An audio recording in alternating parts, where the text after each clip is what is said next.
Rasulullah.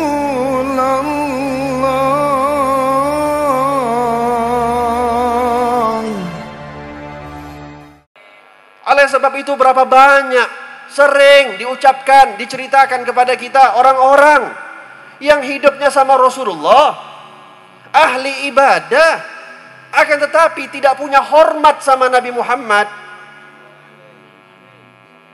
Bukannya justru menjadi orang yang baik, akan tetapi diramalkan oleh Rasulullah akan menjadi orang-orang yang menjadi ahli fitnah di setiap zaman. Ada seorang namanya Dzulkhuwaisirah. Ketika Rasulullah setelah selesai berperang, Rasulullah bagi-bagi harta peperangan, ghanimah. Dibagi oleh Rasulullah dengan pandangan keadilan Nabi Muhammad. Dzulkhuwaisirah bilang sama Rasulullah, dan Dzulkhuwaisirah ini orang yang hafal Quran. Orang yang Masya Allah terkenal ahli ibadah di kalangan sahabat. Apa kata Dzulkhuwaisirah? Ya Muhammad, i'dil fa innaka lam ta'dil. Ketika Rasulullah bagi-bagi ghanimah, bagi-bagi harta, rampasan perang, dia bilang sama Nabi Muhammad, ya Rasulullah, ya Muhammad, i'dil, berlaku adillah. Karena engkau sekarang ini belum berlaku adil.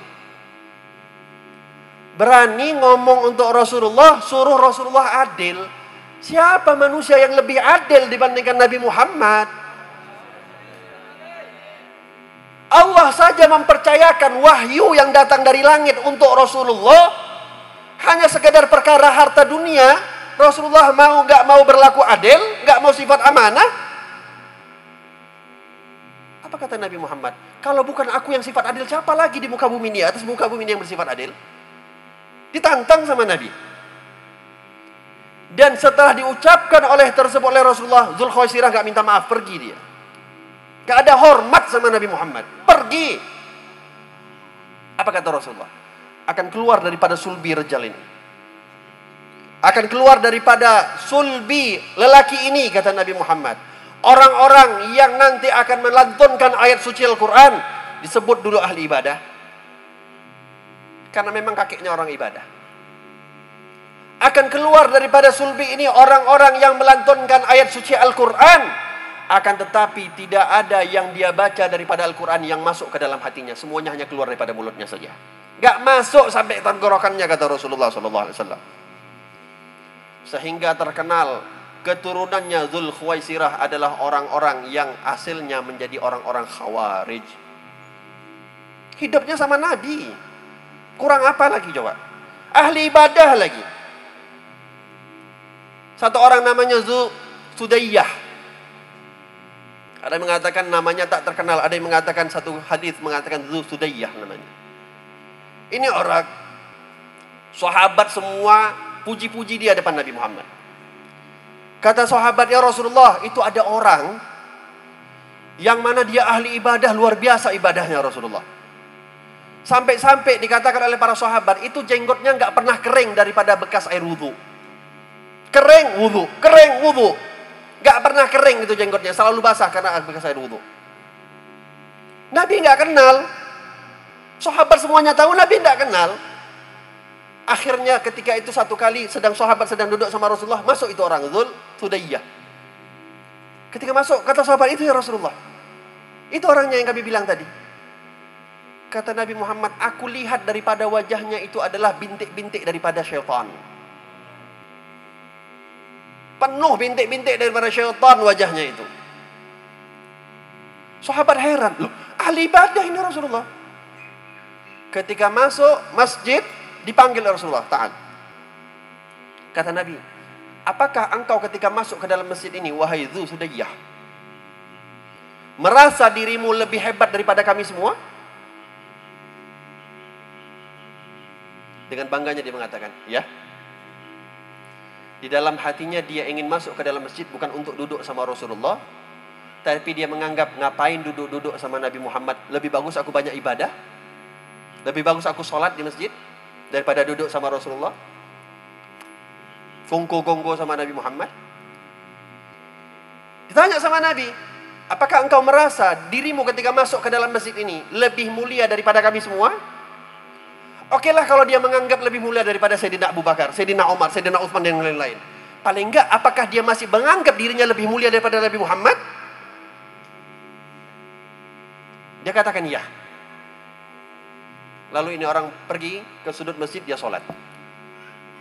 Khusyuk sholatnya. Apa kata Rasulullah? Diperintah oleh Nabi. Kata Nabi, siapa yang mau bunuh itu orang? Siapa yang mau bunuh dia? Nabi nggak suruh satu orang ya. Nabi suruh kalian siapa yang mau bunuh dia. Akhirnya karena diperintah Nabi, Sayyidina Abu Bakar tunjuk tangan. Aku ya Rasulullah. Kata Nabi Muhammad, kalau engkau mampu, ini istata'at. Kalau engkau mampu, bunuh. Pergi Sayyidina Abu Bakar, datang kepada ini orang sholat. Didapati oleh Sayyidina Abu Bakar, ini orang sedang lagi sholat khusyuk, dalam keadaan tenang, dalam keadaan nampak mukanya khusyuk. Balik sama Nabi Muhammad, ya Rasulullah, nggak bisa aku bunuh. Kenapa? Karena dia sedang sholat, masa aku bunuh orang sholat? Kata Rasulullah, aku sudah tahu engkau agak akan mampu, wahai Abu Bakar. Belum, ditanya lagi sama Nabi, siapa yang mau bunuh itu orang? Ahli saya Rasulullah. Pergi Sayyidina Umar. Didapati orang itu sedang sujud. Kata Sayyidina Umar, gimana caranya aku bisa bunuh orang lagi sujud? Sujud adalah tempat yang paling dekat antara seorang hamba kepada Allah. Aku bunuh orang sedang sujud? Balik Sayyidina Umar kepada Rasulullah. Ya Rasulullah, gak sanggup, gak mampu. Kata Nabi Muhammad, aku sudah tahu. Aku tahu engkau gak mampu.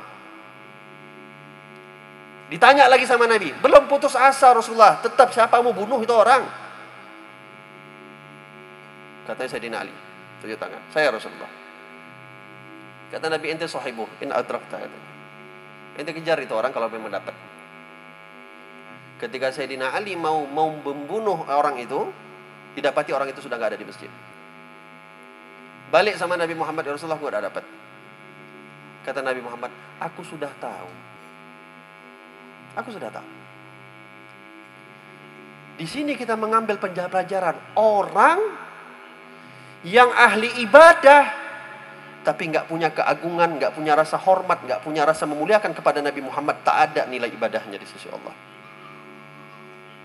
Sering kita mengatakan nggak ada jaminan bahwasanya Anda masuk dalam surga karena amal ibadah Anda. Tapi berapa kali Nabi Muhammad menjanjikan orang masuk surga karena cintanya kepada seseorang. Nggak dijanjikan oleh Allah Subhanahu Wa Taala Anda masuk surga karena amal Anda. Oleh sebab itu nggak usahlah terlalu ganggar. Oh, saya haji setiap tahun berapa kali? Nggak perlu. Nggak perlu Anda ceritakan saya sholat begini. Nggak perlu. Saya orang yang mengumpulkan ulama. Nggak perlu. Nggak dilihat oleh Allah Subhanahu Wa Taala. Yang dilihat oleh Allah dengan siapa Anda mencintai orang ketika Anda berada hidup di dunia.